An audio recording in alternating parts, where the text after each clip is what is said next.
അമ്മേ, അമ്മ എങ്ങോട്ട് പോവാ? നിനക്കത് അറിയേണ്ട കാര്യം എന്താ? എവിടേക്കാണെന്ന് പറഞ്ഞ എന്താ കുഴപ്പം? നീ എന്നെ അമ്മയെന്നല്ലേ വിളിക്കുന്നത്, അല്ലാതെ ഞാനല്ലല്ലോ നിന്നെ അമ്മയെന്ന് വിളിക്കുന്നേ. അമ്മയെന്ന് വിളിക്കുന്നത് സത്യ, പക്ഷെ അമ്മ ചെയ്യുന്ന പണികളല്ലല്ലോ ഈ കാണിക്കുന്നതൊന്നും. എന്നെ ചോദ്യം ചെയ്യാൻ നീ സ്വയം തീരുമാനിച്ചതാണോ അതോ ദേവന്റെ ഉത്തരവാണോ? ദേവേട്ടൻ എന്നെ ഒന്നും പറഞ്ഞേൽപ്പിച്ചിട്ടില്ല. പക്ഷെ അമ്മ ഈ കുടുംബത്തിൽ നിന്ന് ഇറങ്ങിയ എന്തെങ്കിലും ദുരന്തം കൊണ്ടല്ലേ തിരിച്ചു വരാറ്. അതുകൊണ്ടാ ചോദിക്കുന്നേ. എനിക്ക് ഇഷ്ടമുള്ളിടത്ത് ഞാൻ പോകും, എനിക്ക് ഇഷ്ടമുള്ളപ്പോ പോകും. ഇതേ എന്റെ വീടാ, എന്നെ ആരും ചോദ്യം ചെയ്യണ്ട. അങ്ങനെ പറഞ്ഞാൽ ശരിയാവില്ലല്ലോ അമ്മേ. ഒരു കുടുംബമാവുമ്പോ അങ്ങോട്ടും ഇങ്ങോട്ടും ചോദ്യം പറച്ചിലൊക്കെ ഉണ്ടാവും. അത് കേൾക്കുമ്പോ ഇത്ര അസഹിഷ്ണുത കാണിക്കേണ്ട ആവശ്യമൊന്നുമില്ല. നിന്റെ പ്രശ്നം എന്താ ദേവ? ഭാര്യ എന്നെ ചോദ്യം ചെയ്യുന്നത് സ്ഥാപിച്ചെടുക്കാൻ നോക്കുകയാണോ? അമ്മേ, ഈ വേർതിരിച്ചുള്ള സംസാരം ഉണ്ടല്ലോ, അതാണ് ഒരു കുടുംബത്തിലെ ഏറ്റവും വലിയ നാശം. യശോദ ഈ കുടുംബത്തിലേക്ക് വന്നു കയറിയിട്ട് കാലം എത്രയായി? ഇപ്പോഴും ഈ വീടിന്റെ ആളായിട്ട് യശോദയെ കാണാമ പഠിച്ചില്ലേ? ഓ, പഠിക്കാൻ എനിക്ക് ഇത്തിരി സമയം കുറവായിരുന്നു. പ്രശ്നം തീർന്നല്ലോ. പ്രശ്നം തീർന്നില്ല. അമ്മ എങ്ങോട്ടാ പോകുന്നത് എനിക്ക് അറിഞ്ഞേ പറ്റൂ. നാട്ടിലിറങ്ങി നടക്കാൻ പറ്റുന്നില്ല, ബന്ധുക്കളുടെ മുഖത്ത് നോക്കാൻ പറ്റുന്നില്ല. നാട്ടുകാരുടെ നാവിൽ നിറയെ ദേവനാരായണൻ തിരുമേനെ കുറിച്ചുള്ള പരിഹാസത്തിന്റെ കഥകളാണ്. അമ്മ ഇനി പുറത്തിറങ്ങണ്ട.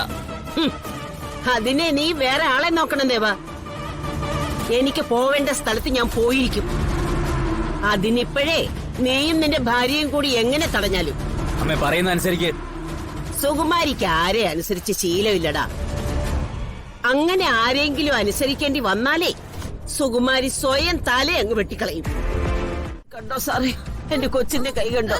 കണ്ടോ കണ്ടോ സാറേ, കണിമംഗലത്തെ ജയഭാരതി അടിച്ചതാ ഇതൊക്കെ.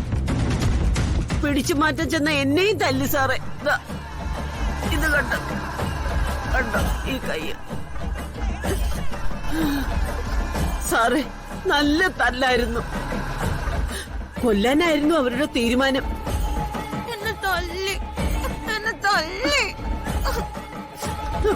മിണ്ടാതിരിക്കും മോളെ. തല്ലി തോൽപ്പിക്കാൻ അവര് തീരുമാനിച്ചപ്പോ ഞാൻ സാറിനെ വിളിക്കുമെന്ന് പറഞ്ഞു.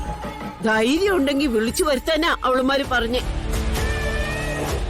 സാറിനെ പെരുവഴിയിലിട്ട് പട്ടിയെ തല്ലുന്ന പോലെ തല്ലിയിട്ടുണ്ട്. ഇനി അതിനും മടിക്കില്ല എന്ന് പറഞ്ഞു.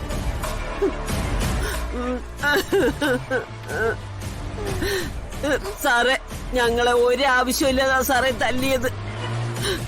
സാറിനെ ഞങ്ങൾ വിളിക്കുമെന്ന് പറഞ്ഞിട്ട് അവർക്ക് ഒരു പേടിയില്ല സാറേ. എന്നിട്ട് നിങ്ങൾ അവിടെ നിന്ന് ഇറങ്ങിപ്പോന്നാണോ? അതെ സാറേ. വാക്കത്തിയും കത്തിയും എടുത്ത് കഴുത്തിൽ വെച്ചാ പേടിച്ചു പോവില്ലേ സാറേ? ഈ നാട്ടില് നിയമത്തിനൊന്നും വിലയില്ലേ? സാറിന് ഒരു വിലയില്ലേ?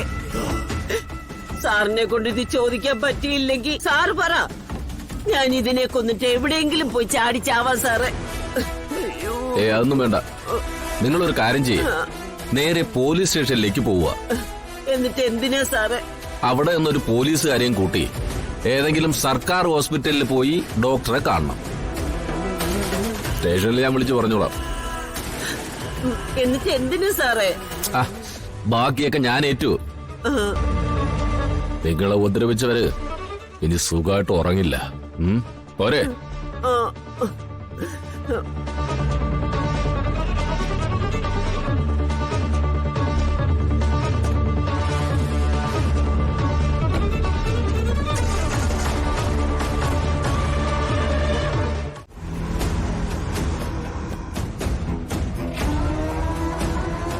ഹർഷൻ, ആക്ച്വലി എന്താ സംഭവിച്ചത്?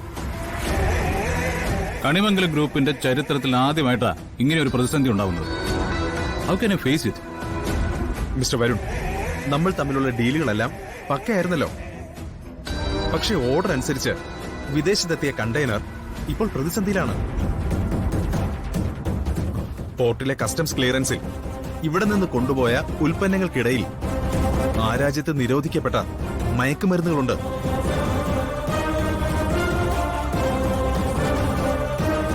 ഹർഷൻ, ഇവിടെ പാക്കിംഗ് നടത്തുന്ന തൊഴിലാളികൾ മുതൽ സ്വീപ്പേഴ്സ് വരെ എല്ലാവരോടും ഞാൻ പേഴ്സണലായിട്ട് കോണ്ടാക്ട് വെക്കുന്ന ഒരാളാ. അവരുടെ ഭാഗത്തുനിന്ന് അങ്ങനെ ഒരു തെറ്റ് സംഭവിക്കത്തില്ല. പക്ഷെ എനിക്ക് എന്ത് ചെയ്യാൻ പറ്റും?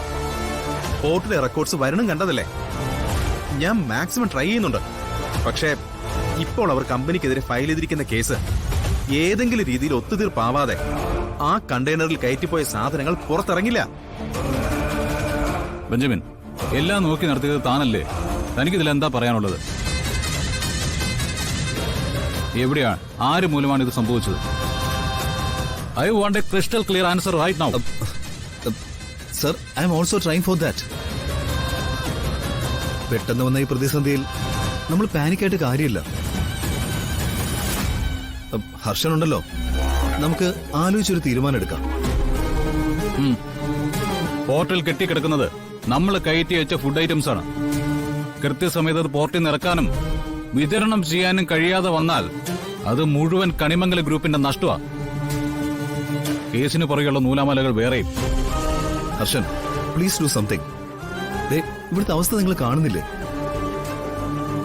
ഉദ്യോഗസ്ഥ തലത്തിൽ എന്തെങ്കിലും പ്രശ്നമായിരുന്നെങ്കിൽ ഐ ക്യാൻ മാനേജ് ദാറ്റ്. പക്ഷേ ഇത് നിരോധിക്കപ്പെട്ട ഐറ്റംസ് ആണ്. എന്തായാലും നമ്മൾ കുറച്ച് ക്ഷമിച്ചേ പറ്റൂ.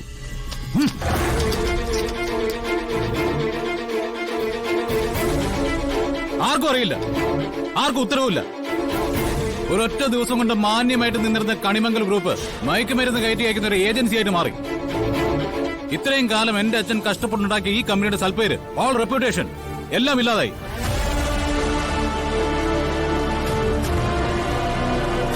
ഞാൻ ആരോടൊക്കെ മറുപടി പറയണം ഹർഷൻ? ഏതൊക്കെ ചോദ്യങ്ങൾക്ക് മുമ്പിൽ മിണ്ടാതെ നിൽക്കണം? Just think about that. Sir please. Sir ഇപ്പൊ വളരെയധികം ടെൻസ്ഡാണ്. ഈ കണ്ടീഷനിൽ എങ്ങനെ ആലോചിച്ചാലും നമ്മുടെ മുമ്പിൽ ഒരു മാർഗവും തെളിയില്ല.